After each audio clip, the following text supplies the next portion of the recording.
There is a giant generational difference between where it is I am and where it is the people who will be drafted into the NBA tonight are. Brandon Miller is so young that when he's asked who's the GOAT in basketball, is it LeBron or Michael Jordan, his choice is Paul George.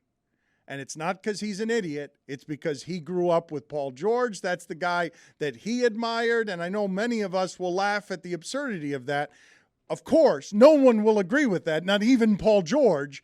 But Brandon Miller is coming from youth perspective, and he will not be drafted as high as the guy that everyone is talking about today, who represents not just the future of basketball, but honest to God, evolution in the human form that I've never seen in basketball. Somebody who's 7'4", 7'5", and growing and is expected to be LeBron with all those pressures. Victor Wembanyama went on the Old Man in the Three podcast with J.J. Redick. J.J. Redick is 6'4". He dwarfs him. He made him look like a tiny child, like a very small person, a large NBA player. I know you don't think of Redick as large, but he's larger than most people you know. He's taller than Ricky Williams, who's on with us here by several inches. And Victor Wembanyama, when on this podcast, listen to him because this is mature beyond his years, but Ricky's lived all this stuff. Ricky has a wisdom with fame, with money, with glory, with temptation. Let's listen to Victor Wembanyama entering prodigy status and fame tonight, the biggest night of his professional life.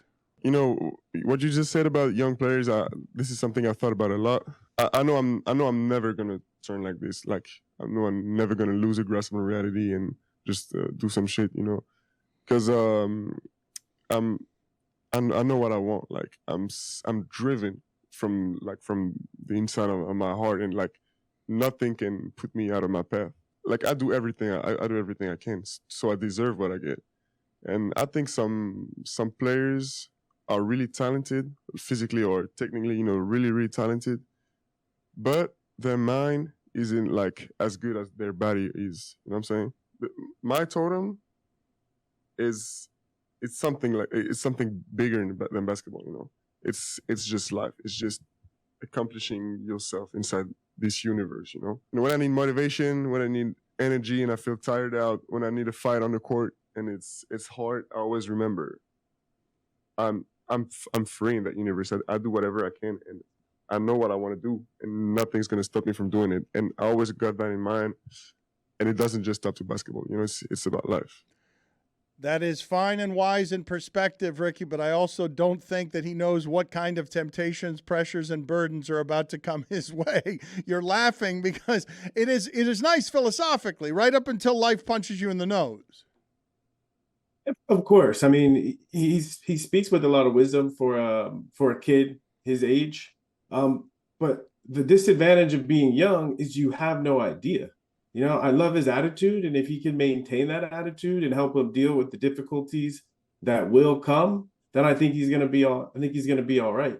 You know, he talked about, you know, athletes and their athletic ability and their physical prowess, you know, and maybe their mind hasn't caught up. It seems like he's got the stature as far as his height, and he definitely has the right mindset, but basketball is a rough game, and when you look at him, you know, the feeling that I get is, ooh, he might break.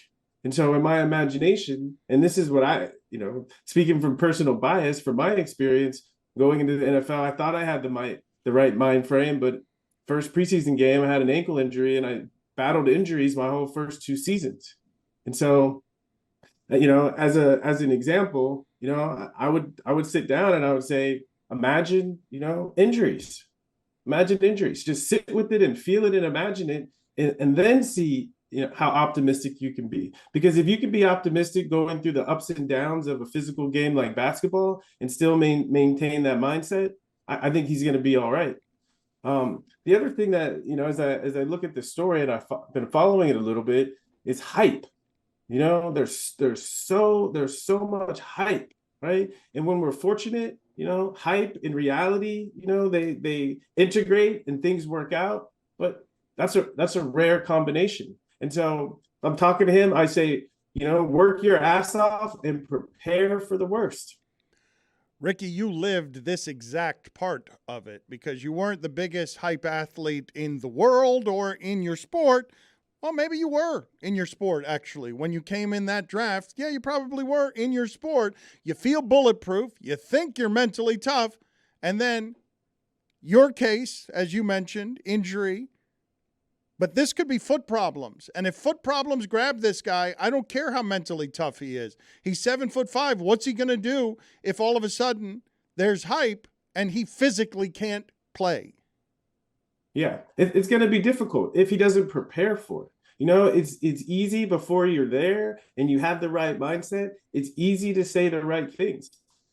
And it's necessary, right? You have to start that way. But again, the reality is things are going to go wrong. I can guarantee that 100%. And if the worst thing that goes wrong is an injury where he can't be on the court, he needs to have a game plan for how he's going to deal with that. And part of the game plan is not getting caught up in the hype and just talking about being great, but it's funny, when I was growing up, and I said I want to be a professional athlete, people would say you need a backup plan. And I'm not saying a backup plan. It's just to realize that, even if he plays 20 years, right, he's still going to have half of his life to go. And it's thinking about how are you going to use the opportunities that are presented to you? Because there's going to be a whole bunch of opportunities. But if they're only limited to what he can do on the court and there's an injury, he's in trouble. And so, I think LeBron is a wonderful example. He's been able to parlay the hype into something tangible and something real that can exist beyond the game. And I think when we see a player like this, a generational player, it's an opportunity to change the mindset about what it means to be an athlete. And I think because he's a foreigner, he's coming from a different perspective, he has the ability to really make a big impact on American sports. I think that's a great work that's worth putting all the effort into, that will transcend what he can actually do on the court to a certain extent. Sorry to interrupt you. You mentioned LeBron, though, and I think he's placed the bar in an impossibly high place by actually meeting unreasonable hype and expectations, at least in part because his body so rarely broke down, Ricky. Like that, I don't think that LeBron put the bar in such an unreasonable place that it's made to look easy when at any time in human history we've questioned this size coming into the draft because, like you said, that looks physically like it's going to break. Yeah, it's real. And I don't feel good saying that because, it kind of, I don't want to be the fun sponge to pop the hype bubble, but eventually the hype bubble is going to get popped. And, you could say go in the weight room and build all these things, but coming back to what he's talking about, it really is a mental thing. And I think mentally preparing for battle and for the war, it's going to give him the best shot to be successful. I remember a long time ago, people were making fun of Michael Irvin and saying he had a bunch of off-field stuff, and they were right. He had off-field stuff, but his response was that discipline, mental toughness is not what you do necessarily off of the field. It's the fourth quarter. It's hot. Your body is spent and you are exhausted. The man across from you is beating you. And now someone has done a hard count and you're exhausted. And the hard count doesn't make you jump because you're so disciplined about your craft that the exhaustion is something that doesn't break you. Can you explain to me what your mental toughness was? What does it mean for Ricky Williams to be mentally tough when he's carrying the football 400 times a year? Yeah, my definition is slightly different, and it brings in a lot of the stuff that I had to deal with off the field. And to me, mentally tough is knowing that when you fall down, no matter what causes you to fall down, no matter the circumstances, mentally tough is you tell yourself, no matter what, I'm going to get back up and I'm going to keep going. That's mentally tough because, again, things are going to happen, and it's our response to those things that allows us to keep on moving. And so that's why I would say, prepare for the worst and start to come up with the plan for how you're mentally and physically gonna get past it. Failing drug tests, like being photographed in a wedding dress. Thank you, Dan. All of these things kept knocking me down, making it hard to access my talent and my ability. But the attitude of no matter what, I'm going to keep working and I'm going to keep working, has led to me being able to transform those things into something meaningful in life. Ricky, you say that, though, it's so easy to say with the wisdom of age and perspective. You did not have this wisdom. You didn't think you were going to get hurt. Yeah. Wisdom is always hard won. It's always, you always have to fight for it. And this is what unfortunately gets lost in the hype. We can talk about the hard work of training and, spending time in the gym and in the weight room and making sure, but okay, that's preparation. Okay. The real difficulty is when things go wrong. And so, if we can change our mindsets into like preparing for things to go wrong and preparing our plan for how we're going to deal with it and overcome it, because that's where the growth, that's where the wisdom is won in those difficult circumstances. I think that's as dark as I've just about ever seen you, is when you got hurt that first year, when you got hurt and that hype sort of ate up your life, it felt like. I think that made you spiral into or notice some of the things in the mirror that you treated with antidepressants and other things, because you're 20 years old, you're the Heisman Trophy winner, your identity is I'm the greatest football player, and now your body's betrayed you. I don't remember seeing a darker time for you, not even when you retired, not even when you were barefoot living in a tent in Australia. That was like a more enlightened time, I thought. Am I wrong about this? Than your very first year when you had the hype and then your body betrays you.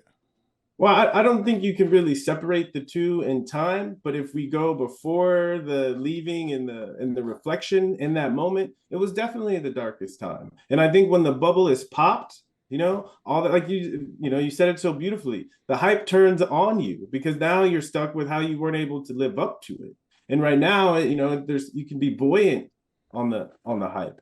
And so, but they're not separate. I needed to go through that disillusionment to have something that's actually real. I feel like especially athletes that start young, it's like it protects them from life. People talk about sports as a metaphor for life. It's a metaphor for life, but it's not life. And if you don't take the lessons you learn from the metaphor and apply it to life when things actually go wrong, so many athletes, I think they lose out on their innate abilities because they can't make that integration. Real quick before we get you out of here, because we've wandered away over the last couple of months away from the astrology readings. You have made some deep and meaningful connections with some of the listeners of this show. If people just want for you to read their astrological chart and walk them through some stuff, how can they do that if what Ricky Williams is selling is something they're buying? Well, this is a good example. There's no birth time here, but he's a Capricorn. And Capricorn, and it's where I kind of got a lot of the ideas about this conversation.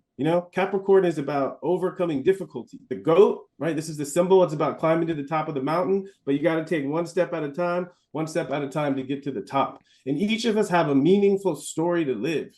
And part of Victor's story is going to be the challenge of overcoming difficulty.